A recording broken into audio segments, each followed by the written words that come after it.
మనవాను మల్ల జనుమెత్తరా, మనవాను మల్ల జనుమెత్తరా, నా బహుజన శక్తి ఏందో చూపిస్తారా. మట్టి బొమ్మలు చేసి ప్రాణం పోస్తావట, పుట్టిగిట్టే తల రాతరా సావంట. మట్టి బొమ్మలు చేసి ప్రాణం పోస్తావట, పుట్టిగిట్టే తల రాతరా సావంట.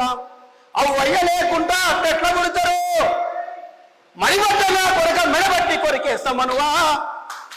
మనవాను మల్ల జనుమెత్తరా, నా బహుజన శక్తి ఏందో చూపిస్తారా. ఏమంటుండు వాడు? అందుకనే మనవా నువ్వు మళ్ళా జన్మెత్తురా, నీ సంగతి ఏందో చూస్తా అంటుండు. ఎవరు పాట రాసినోడు? తమ్ముడు. నేను అడిగిన ఒకరోజు తమ్ముడు, మా ఇంటికి వస్తే అడిగిన, అరే మళ్ళా పుట్టేది ఎందుకురా, వాడు కావనే లేదు కదా ఇంకా. నేను వాడు వస్తే కదా మళ్ళా పుట్టాలి, వాడు బతికే ఉన్నాడు. ఎట్లా బతుకున్నాడు? కేసీఆర్ రూపంలో బతికే ఉన్నాడు. ఎట్లా బతుకున్నాడు? రేవంత్ రెడ్డి రూపంలో బతుకున్నాడు.